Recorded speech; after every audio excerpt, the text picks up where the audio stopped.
And so I'll start off with asking the first question, and then I will open it up to the group. Candidate Brown, what do you believe are the biggest arts and culture and immigration issues impacting Lexington, and how do you propose in addressing them? And we can start off with arts and culture. I think arts and culture, one of the biggest challenges we have with that locally is there's just not enough. Not enough funding, not enough opportunity for local artists.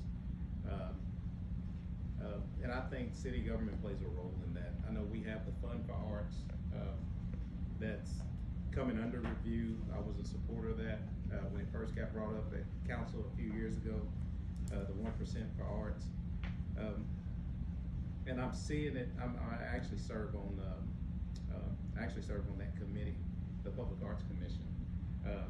They have a master plan to move forward. We merged UCAR, try not to use acronyms. The fun thing about using acronyms is you forget what they stand for. We merged one arts committee that reviewed public arts together. And I think, we're in a place now that it has potential to mature and be something more in regards to art in public spaces. Lex Arts, I think does a good job of what they do, but I think there needs to be more opportunity to reach more artists and provide opportunity for local artists and to get more money out there for projects to come forward. Arts and culture. I actually think we're off to a good start, and some of these good starts have been going on for a while in regards to celebrating other cultures in Lexington. We have the Latino Festival, we have the Roots and Heritage Festival, we had the event off of Alexandria Drive a couple weeks ago. I can't remember the name of that event. Viva Mexico. We have a lot of festivals. I think we do a good job of celebrating other cultures, but I think we can build on that and expand on it. Some of the other, so I think we do a good job of celebrating cultures, but I think there's more opportunity. Some of the biggest challenges I think locally with immigration are some of the barriers that exist in regards to language access. We can do a better job of making sure that information is better disseminated across our community for folks that speak other languages. A lot of times it's not always first of mind, I'll admit to that. I know we were doing the Neighborhoods and Transition Task Force. It was brought to our attention that we only had to report in English. We spent the money and time to get it in Spanish, and then somebody reminded me that we didn't have it in French or another language. So I think there's opportunities for the city to expand its language access opportunities. Just because, if you want everybody to feel part of the community, included and involved, I think you gotta do the best to speak their language and make sure that they're getting the same information that everybody else is getting. So just to name a few. I want to open it up to the group for any questions that you may have for the candidate. I became aware through my work that we have, for example, a large Somali population, and we have some other good-sized groups from Africa and Pacific and Southeast Asia. And so as I'm listening to those festivals, it reminds me that may be a group that comes in that we haven't looked at, serving in particular.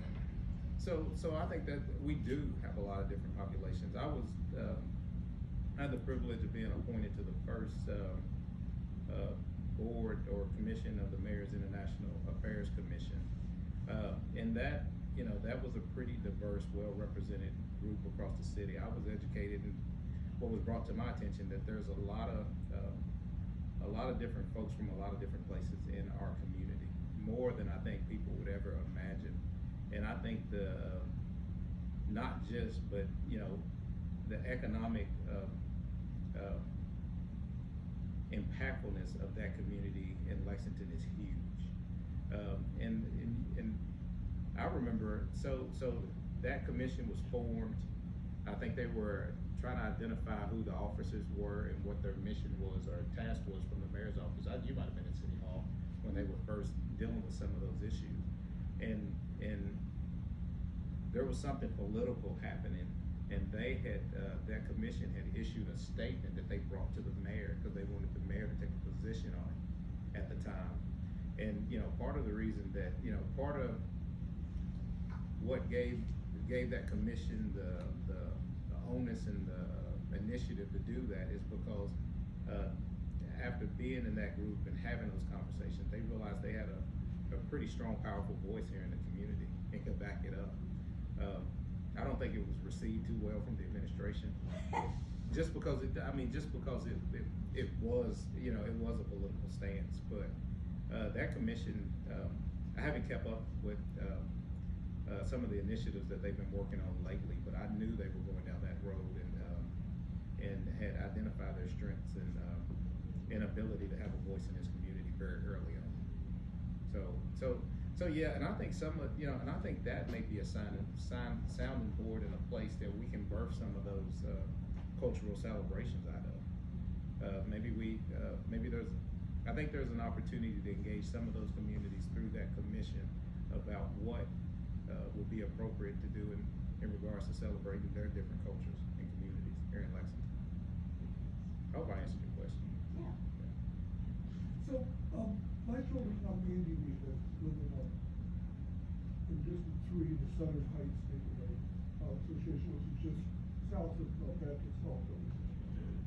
So, my kids went to Lindover Elementary, and there would be one night a year, a lot of the students there, my kids were now 28, when they were in elementary school, a lot of the parents there were UK foreign students, and were children of UK foreign students.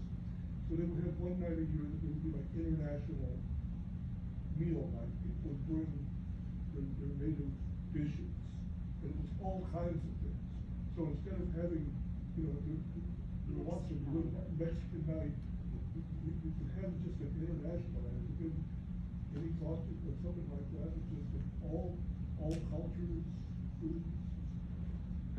I think that's a good idea, and I think it takes place. I know I remember Lafayette High School did that when I was at the PTA at one time. I remember getting an invitation to that, and that was actually student led.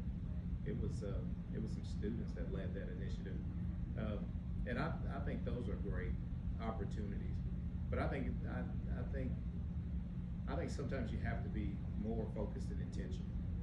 I think sometimes some folks, you know, depending on the population, get drowned out by others. So I think you have to be more focused and intentional about celebrating and recognizing different voices, especially when, you know, they're here in our community and don't feel included.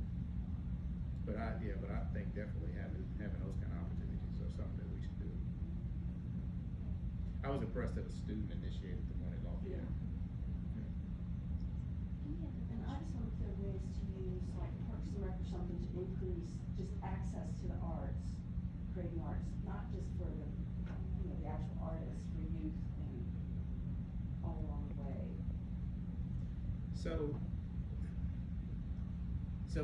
I think parks, and Celeste, you chime in if I step on toes or anything.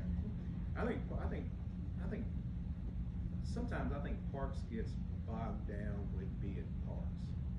I think they get bogged down with events, sports, facilities, and properties. And I think sometimes arts needs arts administrators that know how to present arts, that know how to facilitate arts, that knows how to, you know, bring people to the table.